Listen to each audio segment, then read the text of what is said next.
We got part 2 with our interview with MaryKay Dreisilker.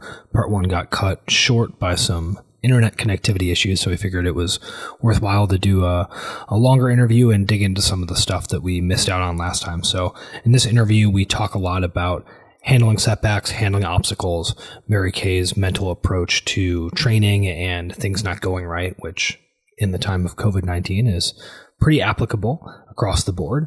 And in part of this interview, MaryKay even convinced me to not totally hate morning routine recommendations and advice. So that's a pretty impressive accomplishment. So check this one out. Dig in more with MaryKay on her training, how she handles setbacks, and enjoy. Welcome to the Legion Strength and Conditioning Podcast. You can check us out at legionsc.com or follow us on Instagram at legion.sc. All right, so last time, MaryKay, you were on the podcast, we talked about a lot of fitness stuff and training and crying in the gym and having a bad day and, not doing your ruck runs and things like that. That we recorded that episode a few weeks ago, and things have changed pretty rapidly in terms of, the global health situation related to COVID-19. So based upon that, I figured it would be relevant to talk about not just, your training plans and how you react to training, but sort of a bigger picture stress management type of situation, right? Because a lot of people are going through very stressful times, not just related to their fitness, but related to, financial difficulties. A few of us on this call are, fitness professionals, small business owners who are, looking down some pretty bleak times as far as the economics to come in the next few months. And so it's pretty easy to get wrapped up in stress and things that, are kind of outside of your control that have a huge impact on your life. And I think that the stuff that you've talked about related to training is applicable not just to, I missed a snatch today, but actually a bigger picture approach to dealing with really, really difficult times. So you did a workshop for some members at South Loop last week that I think went really well. So based upon that, how are you approaching stress in these times of just total chaos and uncertainty? I think that overall, I have I do a pretty good job of going with the flow. For a majority of things in my life, obviously there's going to be times where I'm like, I absolutely need answers or I need structure or whatever. But I feel like kind of throughout this process, I've just kind of been like, oh, so this is happening. All right, well, let's take some time, figure things out. And there have definitely been times that I've been, oh my gosh, I need to have all the answers right now. I need to figure out what my day-to-day is going to look like. I need to plan, do all this stuff. I have all this stuff that I really want to do. And now I have the free time to do it. And then I quickly realized that was not what was going to happen. I needed some time, and by time I mean days and the last 2 weeks to get familiar with this new situation, both mentally and with my lifestyle. And I think that one of the biggest things that I realized was that, and the things that I had to get used to, was that whenever I was home, my days would basically, I'd go to the gym to either have clients or coach, and then I'd be at the gym for a few hours training. I'd come home for a little bit of time where I would eat, nap, and then go back to the gym for a few hours, and then basically come home, eat, and go to bed. So what I was used to was that my home time was downtime, and it was this is your time to chill, sit on the couch, kind of, because it's when you're coaching all day and you're on your feet all day and interacting and there's loud music, I would come home and just want to decompress. So for me, the biggest hurdle that I've had to get over is that, okay, well, I'm home all the time. I need to get some structure so that I don't just kind of let myself sit on the couch and, just hang out all day. So that's kind of, so for me in my life situation, because my hours of work has decreased drastically. I've had to figure out how I'm going to fill my time to be productive, not only with like work related things, but also with training and with other things for myself that I'm trying to accomplish. So, okay, it sounds like you've obviously been presented with a couple of challenges there. First and foremost, obviously, having to pivot your home life to be more productive, but then also having to fill that time. What are a couple of the things that you've sort of been doing over the last couple of weeks to do that and to sort of keep yourself busy, switched on, and productive? In terms of work and coaching, we have with South Loop, we figured out a way to do online, like real-time online classes. So I still have a few hours of coaching that I'm doing a week, and something that's new with that is leading the classes. I'm also taking the class, so that's kind of a new experience and been a fun way to interact with members, but then also kind of get used to things that they're doing. And that's also good for me because my physical activity level has decreased significantly with like not being on my feet nearly as much. So kind of taking the class along with members is a way for me to kind of still get some like built-in movement.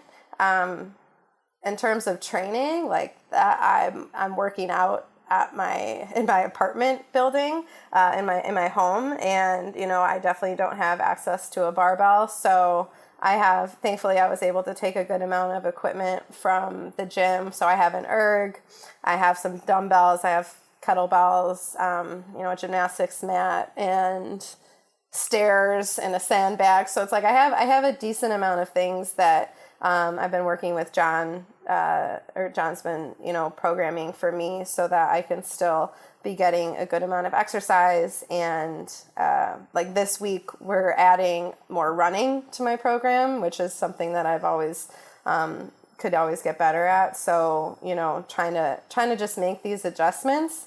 And I've been surprisingly okay with like the decrease in training, or kind of like it's like there's still some more intense workouts, but just I think I haven't gone into any sort of like freak out mode of like, oh my God, my training, what am I going to do? Everything's going away. I've been pretty just like, okay, well, let's kind of see what I can do with what I have right now.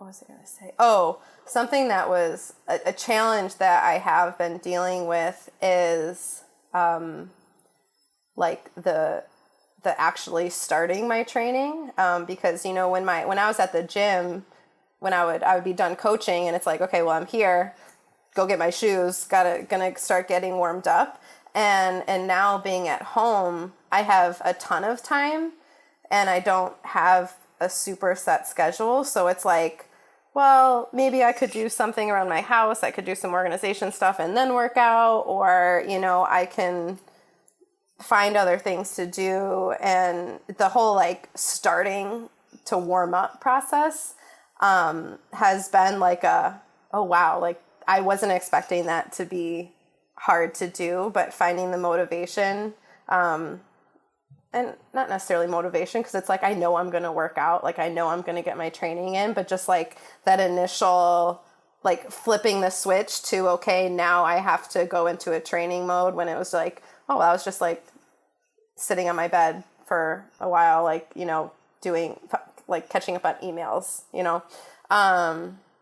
and so I was talking to one of my friends and I was like, I kind of see how people who have never, or who are trying to get into a new like workout regimen, that getting to the gym can be really challenging, because I feel like I'm dealing with that right now of, okay, make that decision, go work out, like you got to do it.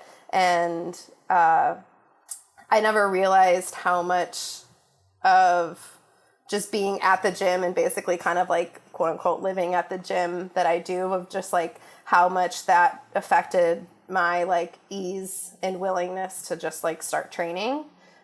So that's been kind of a weird thing that I was surprised that that was something I was surprised I was dealing with. Does that make sense? Yeah, no, yeah, definitely. That's really interesting. Yeah, I think that's the case for a lot of people, that once they get away from the gym, it's harder with their routine and scheduling to work out. Yeah. It's a very unfamiliar setting and territory to be trying to figure out. And like you say, there's so many things that you can be doing. When you're at the gym, there's only one thing you can be doing. When you're at home, you can get sidetracked by anything like, oh, let me just put the laundry on before I start training. Oh, I got to go put this away first. And then things just kind of stack up if you don't have a regimented plan around that. Yeah. And it definitely is with what we're all dealing with, is just the lack of people, like even being at the gym before, when I'm the only one doing my training, but just like being around other people who are also doing their own training. It just is like, you're not necessarily always interacting with them, but they're there, and it's kind of like that support and that comfort. Those kind of two factors has been a lot harder to deal with than I would have anticipated if you told me I'd be in this situation, a few weeks ago. Yeah, I think that the idea of, just sort of struggling to overcome that activation energy to train is really interesting, and something that probably most people deal with on a daily basis, right? Is that, okay, I'm at my job, I have all this stuff to do, I have these errands I need to do, I don't want to go to the gym, but I know if I show up that, I'll be able to get a workout in, right? There's going to be a class, there's going to be people there, like you said, and it's going to kind of like take care of itself once I show up. So I think that's sort of a daily struggle for a lot of people who are, just more casually interested in working out. And then, being sort of forced to be at home kind of exposes everyone to that. I know for me, actually, to speak from my experience going from, CrossFit coach to gym owner, when I was coaching, it was really easy to find that energy to work out, right? You do your coaching and then you'd be like, great, it's, time to just get after it because I have a few hours until I coach again, and sounds awesome. And then through the process of owning a gym and running a business, that all that stuff starts to creep into the gym where it's like, okay, I kind of want to work out, but I have to get back to all these people via email. I see this thing that's broken. We're trying to roll out this new program. The website needs to be updated. It becomes super, super difficult to actually, get over that hump to start training instead of just like continuing to do random tasks and chores and fix broken stuff. And then also, you're getting interrupted the whole time you're there because someone's like, hey, I have a question about this, or like, have you guys thought about this, or this is broken, or my billing is wrong. And you're like, I can't work out. This is so frustrating.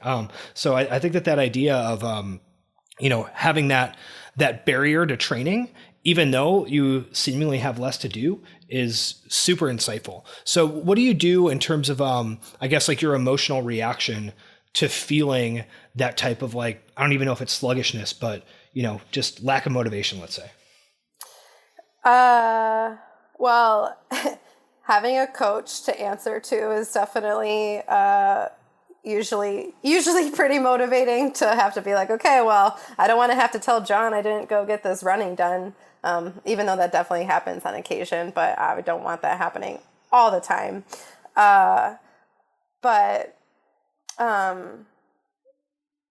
something I was thinking about while you were just talking, Todd, was that I've always been someone who's thrived with structure. My whole, like, growing up being a gymnast, I was super limited on time with, like my time was so scheduled from school. I go straight to practice. I come home at like 7:30 at night and would only have, an hour and a half, 2 hours to do homework and eat and then go to bed. And then when I quit gymnastics my senior year of high school, and then I did nothing, I would come home and just do nothing. And like my grades ended up going down. So this, all of a sudden lack of structure, when I have too much time on my hands, I'm like, oh my God, the possibilities are endless, but how do I focus in on anything? And so that's basically how I felt the first week of the shutdown and everything happening, was like, I have all this time, but it's too much and I don't have anything to do. So I'm just going to sit here because I'm like paralyzed with my options. And so like that was the first week. So we're in our third week now of all these changes. And so like last week I was like, okay, I need to have the perfect schedule and I need to have my every hour logged of like knowing what I was going to do and how I was going to spend my time and what time I'm going to train, what time I'm going to wake up, all this stuff. And then that was like, okay, I have all this structure, but what if something falls out of place? And then I'd be mad. And then I'm like, okay, damn it. Like this isn't working either. So I have had to kind of find a balance of generally knowing the things I want to get done in a day, maybe like one or two major things on my to-do list, making sure I get training, and then see what time I have left. So I've had to find that like happy point of like semi-structure,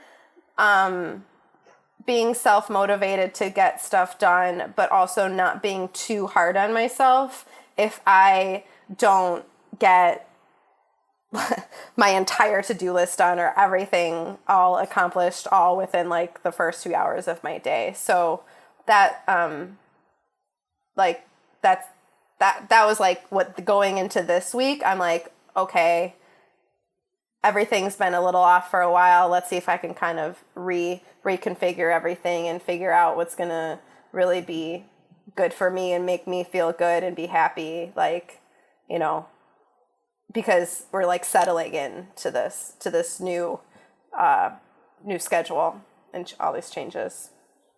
So how do you think about the balance between having a structure and then having freedom? Because I think that anyone who's ever, thought about productivity or read anything, books, podcasts, articles, whatever about to-do lists or improving their efficiency or prioritization or whatever runs into the same problem. And people tend to either overstructure themselves, or like you were saying, it's like, okay, here's my day. I'm going to plan it minute to minute, hour to hour. I'm going to have this incredible to-do list of all this stuff to do. And then it ends up being both too rigid, so like you can't adapt to things that come up, and then also, like you said before, overwhelming because the amount of stuff that you put on there is not realistic, and then you end up realizing it's not going to happen. So that can be, let's say, disempowering. So you just kind of sit there, right? So that's like the over structure. And then the other side of it is people who are like, I don't like structure. I like to take it as it comes. I like to be able to kind of adjust on the fly. And then they don't have a plan. And so, they don't actually get anything done because they're just kind of like, no, man, we're keeping it open. And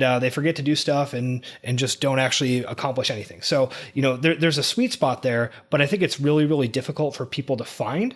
What have you done to find that balance? And then how have your emotions reacted to, I guess, like the different situations that you find yourself in? One of the most important things I've been doing is trying to find all the things that were already part of my regular routine when things were normal, and then continuing that right now. And one of those things is my sleep. Like I was still in bed by 8:30, 8:45 last night. I still woke up at 5 a.m. Lame. Rage so hard.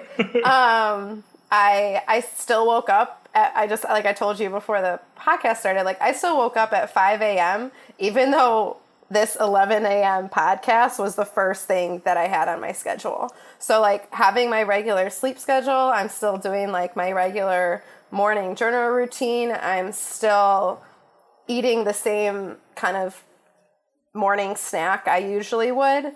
And then from there, I take a look at my schedule and I'm like, okay, well, when am I going to train today? I figure that out. And then so like after I have like those big things figured out, or like, oh, I'm coaching the 5:30 class tonight, I like look at the big things that are really already on my schedule. And then I work my way to figure out how I'm going to spend my time outside of that. And so keeping something similar, and then,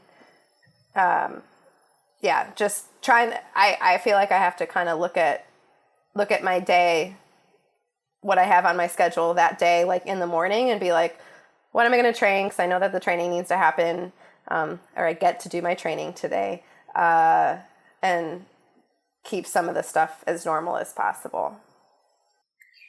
Do you, Notice as a sorry, you go, Luke. are you training at the same time that you usually would when you were coaching in the gym, and just generally as well? Do you train at the same time every day? No, that has been something that's been a little up and down, based on what my schedule has been. I'm if you couldn't tell, a very wide awake morning person, and I'm extremely, extremely productive in the morning. And so I have, even though I'm still waking up early, like I get a lot of stuff done that like I know I would not do later in the evening when I'm like kind of like tired and all, and like my brain is fresh and I can focus on certain things. So like my morning is kind of like creative time, but also like get stuff done. So I kind of do both things that way. And then my training has mostly been like pushed back to later in the day. Not late, like maybe like 2 or 3 hours later than what I had been doing. Like today, usually I would train around like 9:30, 10, but this podcast started at 11. So I was like, okay, well, I have coaching at 5:30 later. So I'm going to plan on doing my training after this podcast before coaching tonight. And then you've mentioned that you've kept a lot of things in your routine the same to try to sort of help with the readjustment. Is training one of those things that you feel like it's quite a bit of a focal point during the day? It's very, very important for your routine. I mean, obviously, your training is a high priority for you, but do you feel that just generally, even if, say, for instance, you weren't competing, or if you were just just training for sort of being healthy, is that something that you would usually have as something set in the routine for you? Yeah, definitely. I mean, training and competing and having, like, being an athlete has slowly but surely become more and more important in my life. And so, yeah, like that's going to be a big priority for me. Something that has kind of changed more recently is that, like, as my like popularity as an athlete has increased, that's also an opportunity for me to be able to kind of have people like. So I do gymnastics coaching one-on-one or, with members in person, but now with not being able to see people in person, I've had people reach out to me that might want to do gymnastics, like virtual gymnastics coaching or things like that. So kind of with my increase in, like I said, like popularity as an athlete, or more people start to get to know me, or, I have more followers on Instagram, they're like, oh, like that's something that I'm interested in, like that. So like still being an athlete and training and all that things and all those things are kind of also important for what I do with work, essentially. Does that answer your question? No, yeah, definitely. Yeah. You can tell all those different elements be quite interwoven. Yeah. Cause it's like training, being an athlete, being a coach, and like it's all revolved around the same thing. So a question for you on, I guess, just reacting to unplanned things, right? So if you sort of had to peg yourself on the Overplanner versus Underplanner, it certainly sounds like you're in the Overplanner camp, right?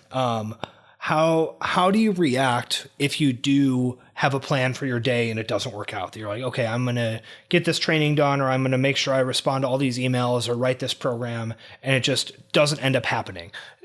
Or you just, give yourself too many assignments for a specific day. What is your thought process when that happens?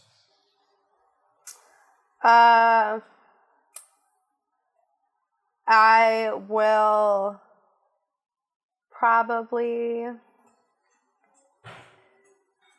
be upset with myself for a small amount of time and just be like, oh, like you didn't get as much done as you wanted, you weren't as productive. But then I also have like a come down of like, you know what, like it's okay. You know, I'm doing like just reminding myself that like I'm doing the best that I can with what I have, and like everything that we're going through is so unprecedented, and the fact that like I didn't get one more thing done on my to-do list that I wanted, like in the grand scheme of things, like that's not a big deal. And kind of, I guess, being kind to myself and being like, it's okay if you didn't finish everything. Like, you know, again, like doing your best, see if we can change things tomorrow to make it a little bit better. But I guess, yeah, just having those reminders of like, everything is fine. It's going to be okay. It's not that big. Like I probably make it more of a big deal in my head, but then I have to be like, you're making it a bigger deal. It's not as big of a deal. But I'm guessing that also doesn't happen that frequently. Like there can't be many days where you don't schedule well enough, or you schedule too much stuff and you don't get it all done. Like I can't imagine that's frequently happening for you, right? Well, not now. I mean, no, I do not have like an over scheduled schedule right now. Yeah. Yeah, it's one thing I find with when I try and do scheduling for my stuff, I'm pretty bad at scheduling, and I'm very much a kind of firefighter approach of, okay, I need to get this done today. This is urgent. I need to get it done. And then one thing I do find is I usually fill my schedule to work, if that makes sense. So it doesn't matter how much time I have. I'll always take that much time to do the work I have, which that's, if I don't plan ahead, that's where I end up. Like my programming over the weekend, it takes me until late on Sunday, and last night was very late on Sunday, regardless of, you know, how much I get done ahead of time or things like that. So I think for people like yourself who plan a bit more, yeah, you have those occasions where you don't get everything done and you kind of take it hard and you feel pretty down about it. But I think the upside against the not planning enough is probably a lot more beneficial. Yeah, and I mean, like, I can definitely be on the, like, so I did the stress management workshop. It was last Friday at 11 a.m. and I had planned it out.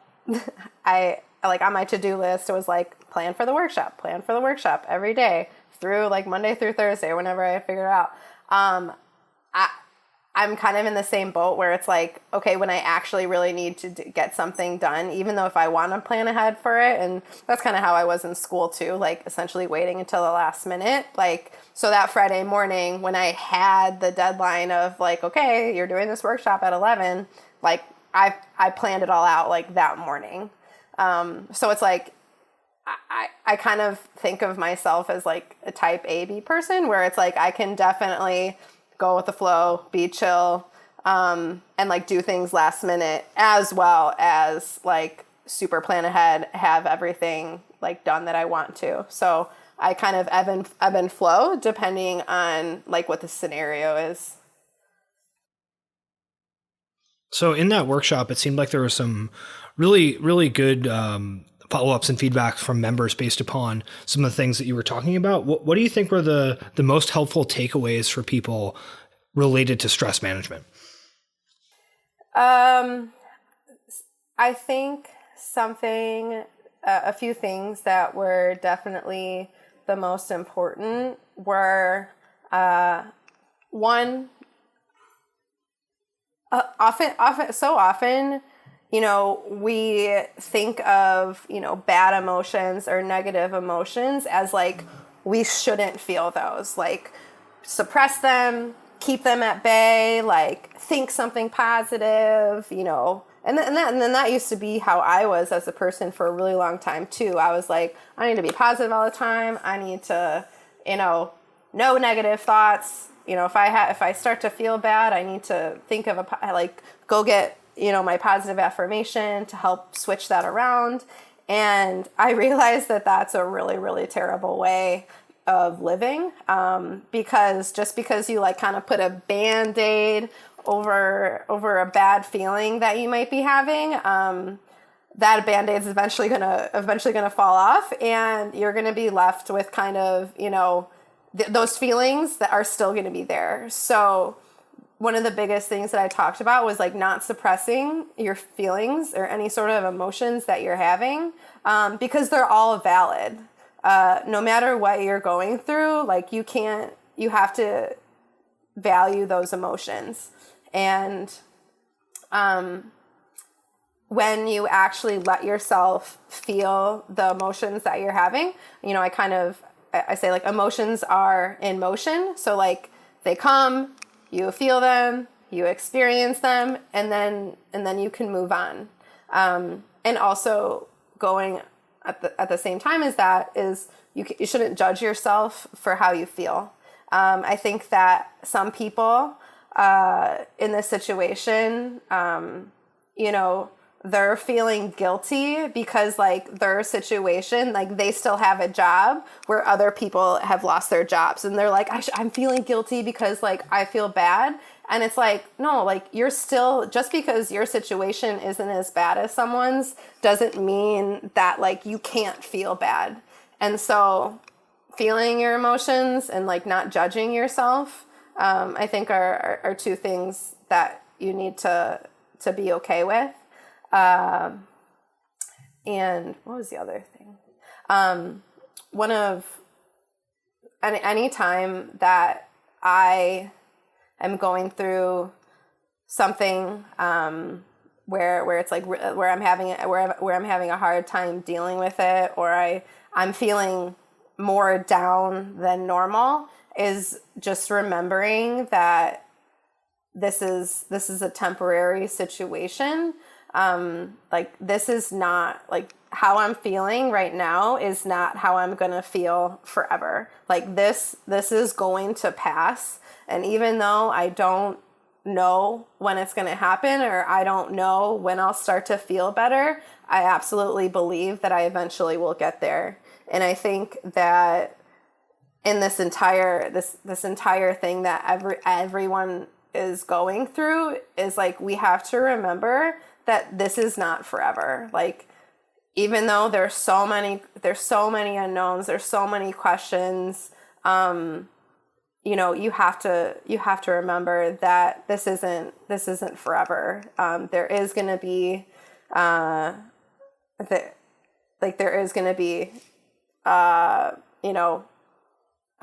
sunnier day, we're gonna get to the other side, and it's gonna be okay.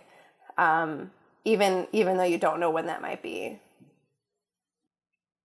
So you mentioned the idea of not trying to suppress negative feelings, right? Which I think is super, super important, because like you said, a lot of folks, when they first encounter any ideas surrounding positive thinking or mindset training or whatever, it kind of ends up in this sort of, almost magical thinking type of situation of if I think anything negative, then something bad is going to happen to me, which can be pretty counterproductive, because it can be, you're trying to suppress your feelings, you're trying to suppress your emotions, you're potentially setting yourself up for failure by not reacting to something that does make you feel bad. You're potentially not planning properly for something that could go wrong.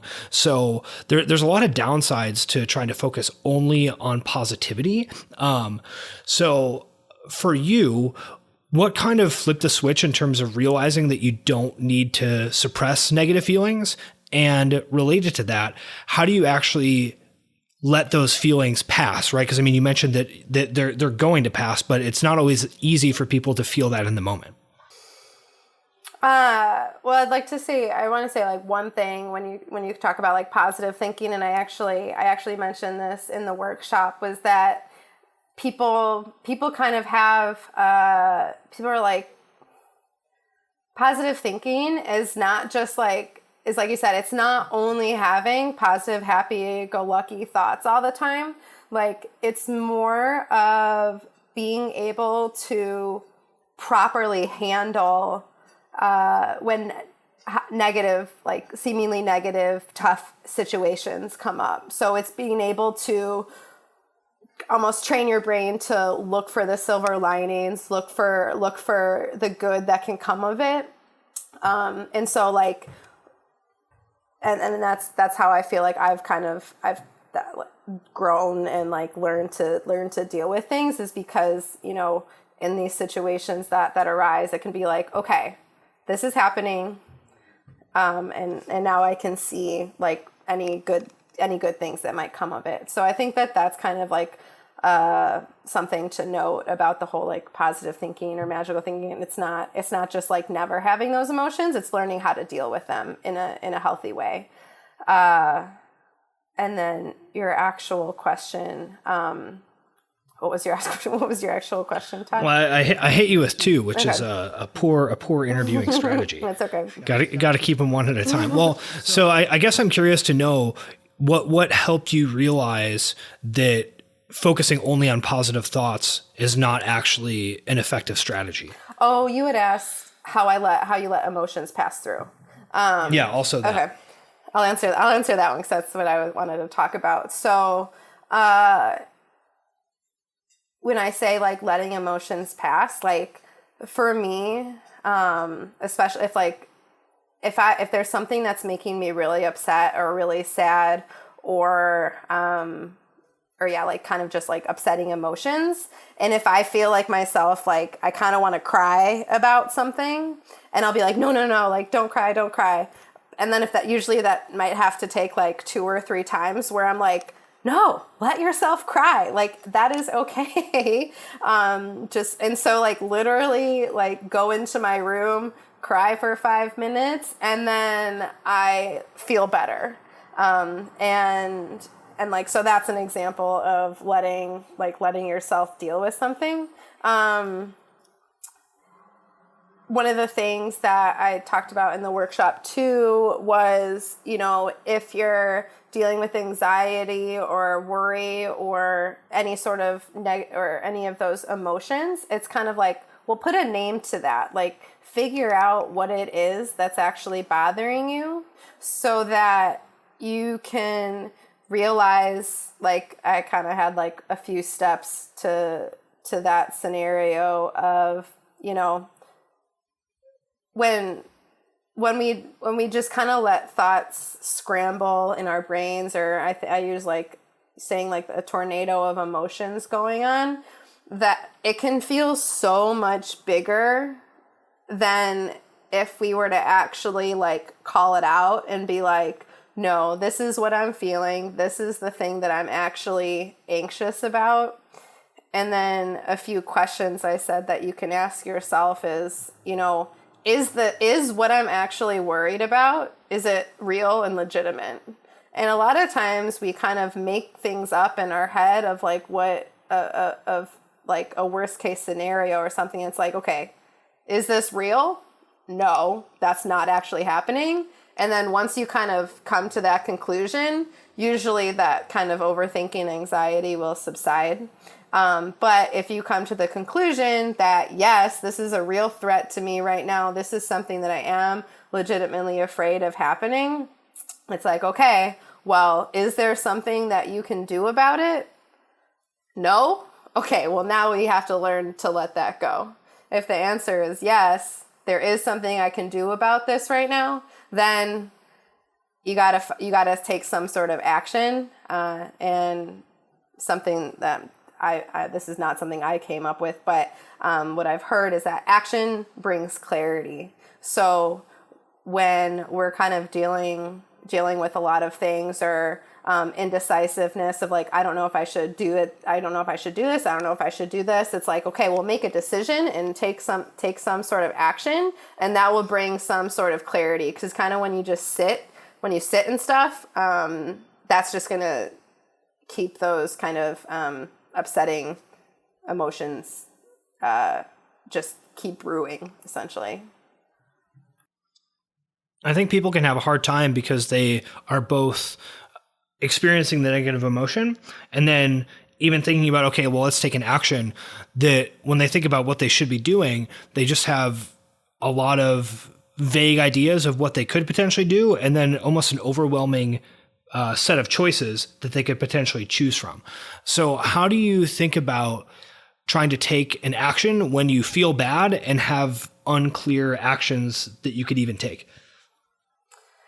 That can be really tough. 'Cause like you said, when you're already like in an overwhelmed state, doing something can feel really hard. And kind of almost circling back to one of the original questions that you asked too, of in learning to deal with these emotions, is like talking out loud to someone about it can also bring clarity, because when I'll give like an example of like, okay, so if like, let's say if I have a friend or whoever, like talking with girlfriends about like a guy situation, and like they're kind of like talking through how they're feeling, what's been going on with that person. And it's just like talking that out. And when you actually hear yourself saying the situation out loud, or, you know, that can clarify things, and you hear yourself and you're like, oh yeah, like this is what's kind of going on. Like I'm pretty sure we can all relate to that. And so I have a lot of guy situations myself. Yeah, I figured Todd. But yeah, so like talking something out can definitely help you with that, or even writing something down. Because when you write something down, that also forces your brain to slow down, because you can't write as fast as your brain is thinking. So when you like write stuff down, that's forcing you to slow your brain, and that can also help kind of make you feel better about whatever it is that's going on. So it's like, if you don't have someone that you can talk to immediately, like try writing it out. If you definitely like have neither of those options on hand, then breathing, like deep breath breathing, will also physiologically make your brain slow down. And so the example that I gave in the workshop, it's called the Calm Palm.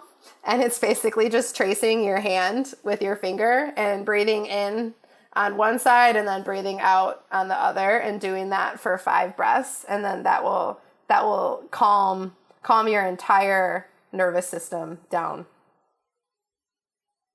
I might have to use that on like my puppy. Just like poke his paw and force him to breathe. Calm down. Yeah, right. Yeah.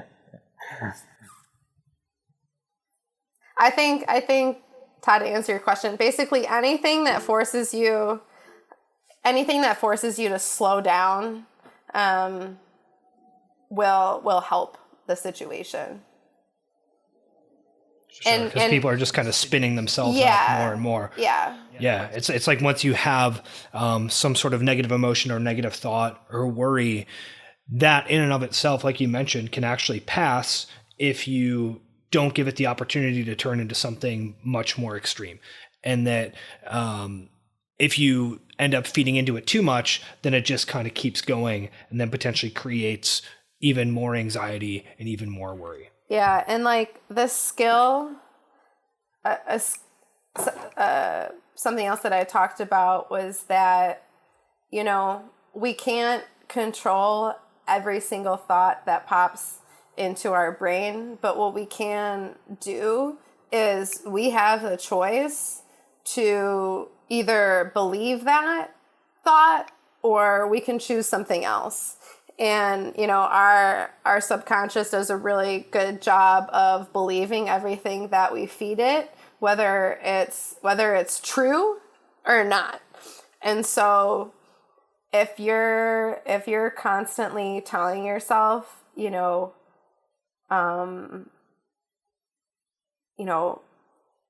something over and over again that's like, what am I going to do? I have no options. I'm losing all my money. Just kind of going down that tailspin, especially for if if you're in the position where you like maybe have lost your job or you have less work and you're just like, it's impossible. I'm never going to find work again. I'm going to be completely broke. And you just kind of like go down this spiral. It's like, you can stop yourself. It's a skill being able to stop yourself from doing that. But if you practice, you can get really good of like, once those thoughts start coming, to stop and choose something else and kind of be like, something I heard an example was being like, change the channel, right, on your thoughts. So, if you're sitting there watching TV and you're watching a movie and you're like, God, this movie's terrible. I really don't want to do it. I really don't want to watch this. But like, you have the choice to just be like, no, I'm going to like flip to something that I actually do enjoy. And that's kind of the same thing with our thoughts where, if they pop up and you're like, oh crap, I can see myself going into a tailspin here. Like just change the channel on your thoughts and start choosing more productive thoughts. And like I said, like that's a skill that you can get better at. And like, there'll for sure be times where if I find myself just kind of like starting that tornado going, I'm like, I'll just say stop out loud. And I'll just be like, oh my God, no, stop. You don't have to believe this. Like, what do I actually like want to be thinking here? And so for me, what helps with that is basically like, having Post-its of, things that I want, like positive affirmations, or I have a lot of whiteboards around my room of like just constant reminders of like the good stuff that I want to fill my brain with. So that, if I do kind of go into those negative thought spirals, I can just like look and I'm like, oh, okay, no, like there's something positive that I want to fill my brain. So MK, in terms of a tangible example of this, I imagine you may have some negative thoughts related to the uncertainty surrounding this CrossFit Games season, right? Where just guessing. I don't know. Just throwing it out there. Yeah. Right. I mean, for you, this is the first time you qualified for the CrossFit Games, which is a pretty big deal. And pretty much everything is completely uncertain at this point. So how are you actually dealing with those emotions when they come up? So I have been dealing with this like I do when people ask me what I think the next open workout is going to be, where I'm like, there is no point in trying to guess what this open workout is going to be because I don't have a fucking idea. Like, it could be anything.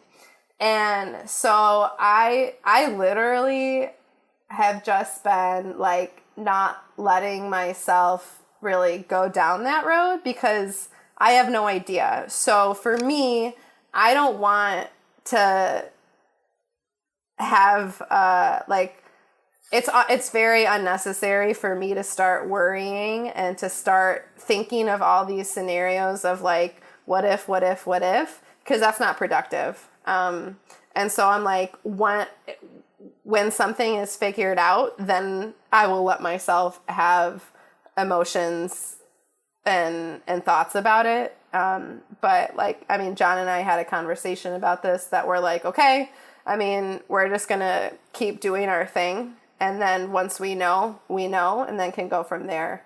But yeah, I try not to go down that path of creating things in my head when there's not actually tangible facts. Yeah, makes sense.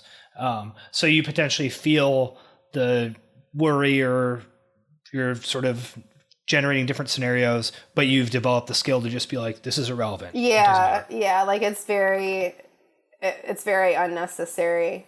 And I think that like, just like I was saying, how we choose our thoughts. It's like we can choose to worry. We can, like, when we're worrying or when we're overthinking, it's like we're essentially letting ourselves choose that. And so it's like I'm literally choosing not to worry about that.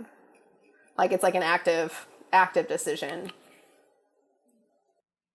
And you mentioned before that you might have sort of a menu of positive habits that you can potentially choose from if you are feeling some negative emotion or overwhelm, or just like we talked about before, a little bit of paralysis based upon not being sure what to do.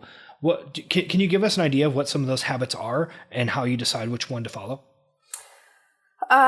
Yeah. So I think kind of going in the order of the quickest thing and easiest thing that you can do that actually doesn't require, you could be in line at the grocery store and be so mad about, like, I hate grocery shopping when there is a lot of other people. But like, you know, if you're in the grocery store and you're like overwhelmed with how many people there are, like people are freaking out, and it's just like, okay, just focusing on your breathing and, you know,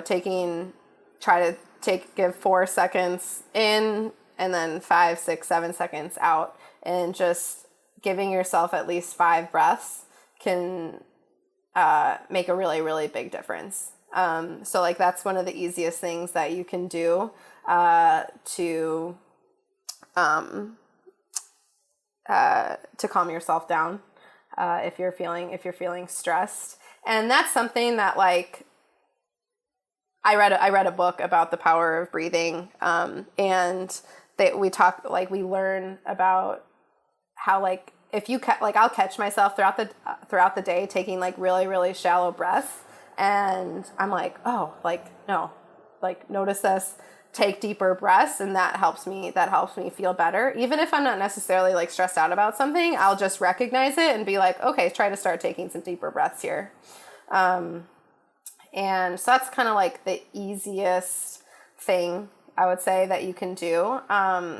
Other things that you can do that some of the stuff that I talked about, actually, I think one of the most important things that people can do is change up your, like, have a morning routine. And like I've kind of spent at least like 2 years establishing what I've been doing, to what I'm doing now. But why it works so well for me is because it basically helps set up my day to like be in a positive, happy mood, and like have good feelings towards the day. And the biggest thing is just like, if you like set a positive intention for the day, or be like, I am going to focus on all the things that like actually make me feel good throughout the day. Like that can be your intention. Or you can start your day, like literally the first thing that you do when you get out of bed is think of 3 things that you're grateful for. You can take the extra step of actually writing that down. That'll have a more profound impact on you. You know, I have literally on my bedside table, I have like 3 to 5 Post-its or note cards with positive affirmations on them, so that like when I'm going to bed, or when I'm going to bed at night, or when I wake up in the morning, like I have positive things to look at that make me feel good.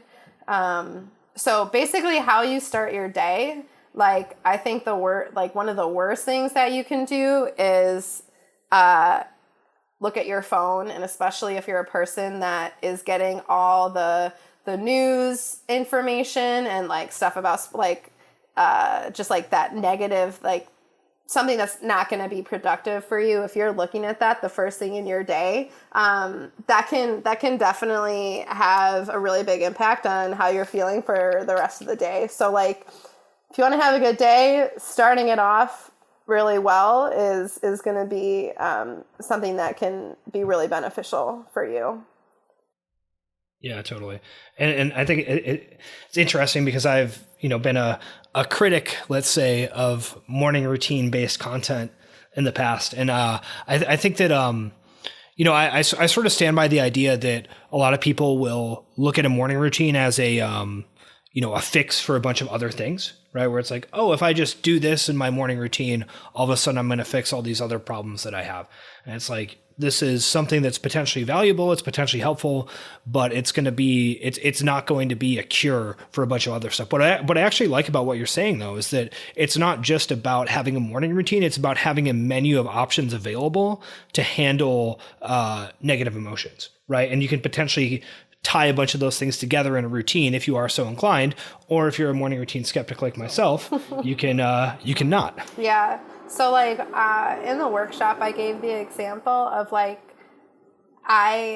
before I had this big, like this thing that I do, my morning routine that I do now, I used to be someone who would like snooze. Like I woke up to my phone alarm and I would hit snooze 5 times, and I actually just got fed up with myself and I was like, I don't like being this person anymore. And so I made one decision to get a different alarm clock that it's one of those like light up alarm clocks that it starts to get brighter and brighter and brighter, so that like by the time your alarm actually goes off, your room is sunny or bright. And that, like when I switched to that and then like put it across my room, I was like, okay, when I first got it, I was like, I'm only going to hit snooze twice, and did that for a week. And then I was like, I'm only going to hit snooze once and did that for a week. And then like now, 2 years later, no matter what time that clock goes off, I'm up, ready, good to go for the day. And like, that's also helped kind of, make me feel like ready and awake to start my morning. But like, you don't, like something that I used to struggle with was like, I need to have like, because I have my morning routine, sure.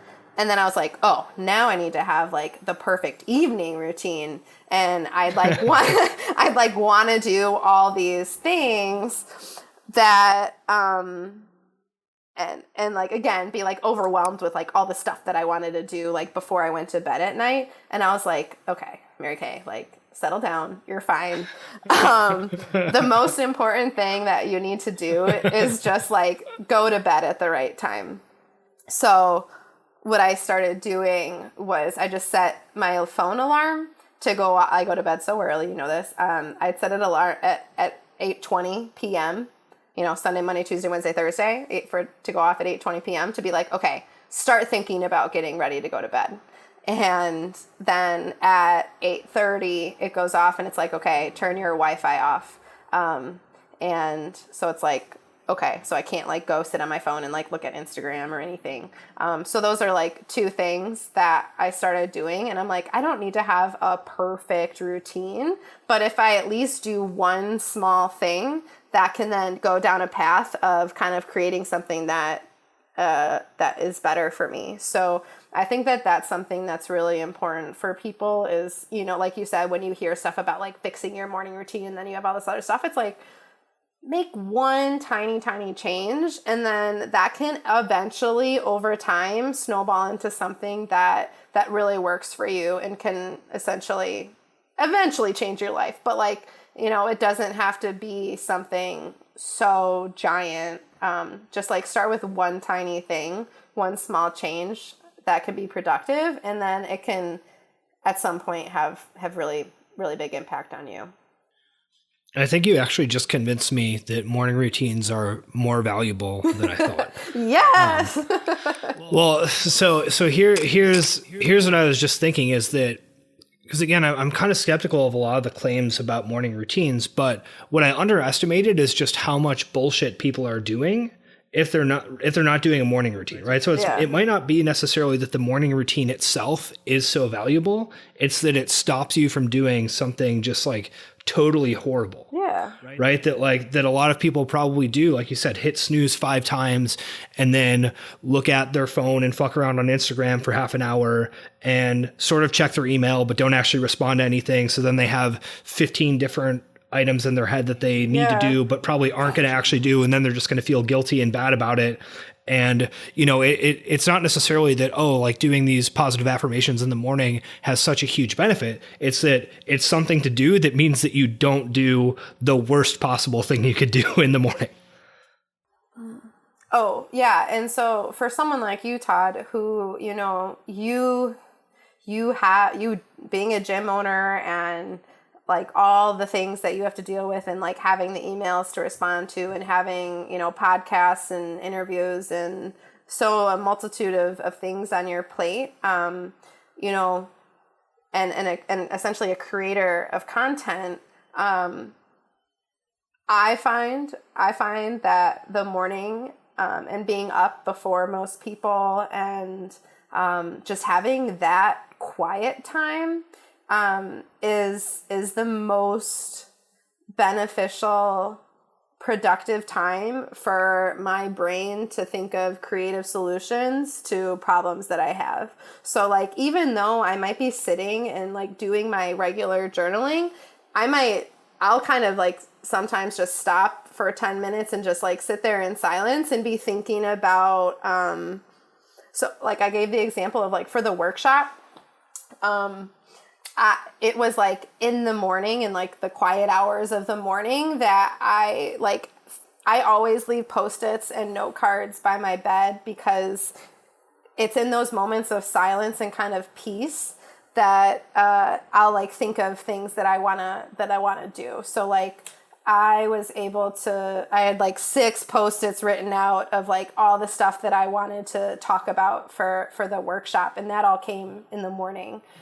So like even though I was like up doing like my journaling, like my brain was like, at night you kind of like clear your subconscious of like all the shenanigans and things that happen. And so like when you wake up in the morning, that's when your brain is, your mind, I should say, is the most clear, the most susceptible to taking in information. And so like for me, I want to look at my goals and write out stuff that I'm grateful for like first thing in the morning, because that's when like I'm just like soaking it all up.